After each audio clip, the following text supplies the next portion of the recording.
Alhamdulillah.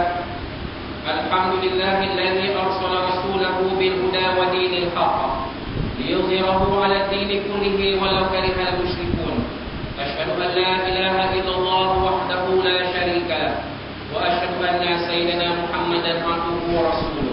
Allahumma shalli wa sallim wa barik 'ala habibina wa syafi'ina wa usrina wa qudwatina wa uswatina Muhammadin imamil muttaqin wa qaidid du'atil mujahidin wa ala alihi wa ashabihi wa man sara ala nahjihi wa jahada jihadahu ila yaumiddin. Amma ba'd. Fa ya ayyuhal muslimun wal muslimat, fa ya ayyuhal mu'minun wal mu'minat, fa ya ibadallah, usikum wa iyyakum bittaqwallah wa ta'atihi faqad fazal muttaqun. Qala Allah subhanahu wa ta'ala fi kitabil aziz, a'udzu billahi minasy syaithanir rajim. Subhanalladzi khalaqal azwaja kullaha mimma tunbitul ardu wa min anfusihim wa mimma la ya'lamun. Wa ayatun lahumul laylu naslahu minhu an-nahara fa idza hum mudlimun. Wasy-syamsu tajri li mustaqarrin laha. Dzalika taqdirul 'azizil 'alim. Wal qamara qaddarnahu manazila hatta 'ada kal-'urjunil qadim. Lasyamsu yanbaghi laha an tudrikal qamara wa al-laylu sabitun nahar wa kulluhum fi falakin yasbahun. Sadaqallahu 'azim. Surah Yasin ayat 37 hingga 40. Sidang Jumaat muslimin dan muslimat yang bertawaf sekalian rahimahullah. Dalam khutbah pertama tadi, Khatib telah mengingatkan kepada diri Khatib sendiri dan kepada tuan-tuan dan puan-puan sekalian, bagaimana gerhana adalah satu peristiwa yang sepatutnya boleh mengisahkan kita tentang kebesaran dan keagungan Allah Subhanahu Wa Taala.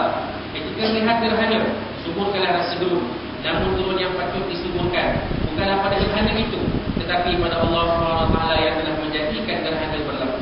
Secara keseluruhannya, kita dapati bahawa alam ini akan berfungsi dengan baik dan teratur ketika mana dia berjalan di atas jalan-jalan yang telah ditetapkan oleh Allah Subhanahu Wa Taala. Dalam petikan surah Yasin dari ayat 36 hingga 40 yang Khatib bacakan pada awal khutbah tadi mafhumnya, maksud Tuhan yang telah menciptakan makhluk-makhluk semuanya berpasangan, sama ada dari yang ditemukan oleh bumi atau dari diri mereka ataupun dari apa yang mereka tidak mengetahui.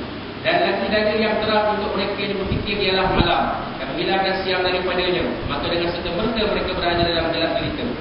Dan ini sebahagian dari yang tersebut ialah matahari yang datang dari dalam tempat yang ditetapkan baginya.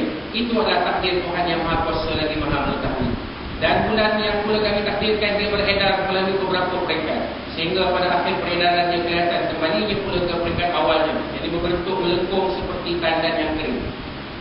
Yang ini dan ketentuan yang demikian, matahari tidak mudah baginya mengejar bulan dan malam pula tidak dapat mendahului siang, kerana tiap-tiap satunya beredar terapung-apung di tempat edarannya masing-masing. Itulah fitrah yang dijadikan Allah SWT. Maka jika matahari, bulan dan bumi terus bergerak dalam aturan Allah SWT, maka siapalah manusia yang mahu mendarhadai Allah SWT? Besar sangatkah sukses manusia hingga mereka menolak perintah Allah dan tiba-tiba mendabik dada dan berkata, aku layak untuk menunjukkan apa yang aku fikir baik untuk diriku.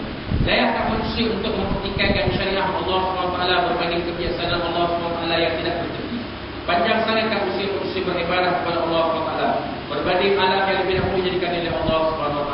Letih dan penatlah sangat manusia untuk mentaati Allah SWT, sedangkan alam yang terus menerus bekerja dan berjalan dalam ketaatan 24 jam sehari tak berhenti kepada Allah SWT. Dan yang paling penting, alam ini terus berfungsi dan memberikan manfaat kepada manusia yang tinggal di bumi, sedangkan manusia terus berlaku maksiat kepada Allah SWT. Maka dengan melihat gerhana yang berlaku pada malam ini, marilah saya mengajak diri saya sendiri dan tuan-tuan dan puan-puan sekalian, marilah sama-sama kita menginsafi dan merasa kerdil dengan diri kita di hadapan Allah SWT sebelum Allah SWT menitahkan satu arahan kepada alam ini untuk berhenti berfungsi. Maka itulah saat yang paling menakutkan, pada saat setiap taubat, segala taubat tidak akan bermanfaat, pada saat sedekah dan segala ibadah sudah tidak memberi manfaat. Itulah yang dinamakan sebagai kiamat. Sidang jemaah yang bertugas sekalian, muslimin dan muslimat rahimahumullah, Khatib juga berpesan kepada diri Khatib sendiri dan seluruh tuan-tuan dan puan-puan sekalian, bahawa antara perkara sunat yang telah diajarkan oleh Nabi SAW kepada kita sepanjang hari ini juga ialah untuk kita memperbanyakkan zikir, berdoa dan bersedekah. Ya, seperti mana yang tuan-tuan buat pada malam ini mengadakan jamuan makan selepas kuliah nanti, insya-Allah. Itulah sedekah yang tuan-tuan laksanakan pada waktu gerhana ini berlaku. Moga dengan dengan segala amalan kita itu, moga-moga kita akan dihindarkan dari segala musibah dan malapetaka buruk di dunia ini dari akhirat nanti insya-Allah. Allahumma inna nas'aluka an tarzuqa kullam minna lisanan sadiqan dzakira wa qalban khashi'an muniba wa amalan salihan zakiya wa ilman nafi'an rafi'a wa imanan rasikhan thabita wa yaqinan sadiqan khalisa wa rizqan halalan tayyiban wasi'a ya dzal jalali wal ikram. Allahumma 'izzal islam wal muslimin wa wahhid Allahumma sufufahum wa ajmi' kalimatahum 'alal haqq waksir shawkatal zalimin واكتب السلام والأمن لعبادك أجمعين. اللهم وفق سلطان زيد معز الإنشاء ابن المرحوم سلطان حسن حفظ الإنشاء المغفور له بما تحب وترضى.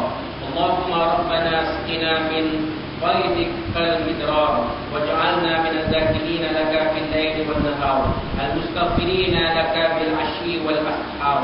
اللهم أنزل علينا من بركات السماء وأخرج لنا من خيرات الأرض وبارك لنا في ثمارنا وزروعنا وكل أرزاقنا يا ذا الجلال والإكرام. ربنا آتنا في الدنيا حسنة وفي الآخرة حسنة وقنا عذاب النار. ربنا لا تزغ قلوبنا بعد إذ هديتنا وهب لنا من لدنك رحمة إنك أنت الوهاب. ربنا ظلمنا أنفسنا ولم تغفر لنا وترحمنا لنكونن من الخاسرين. اللهم اغفر للمؤمنين والمؤمنات والمسلمين والمسلمات الأحياء منهم والأموات إنك سميع قريب مجيب الدعوات. عباد الله إن الله يأمر بالعدل والإحسان وإيتاء ذي القربى وينهى عن الفحشاء والمنكر والبغي يعظكم لعلكم تذكرون. واذكروا الله يذكركم واشكروا على نعمه يزدكم واسألوا من فضله يعطكم ولذكر الله أكبر والله يعلم ما تصنعون.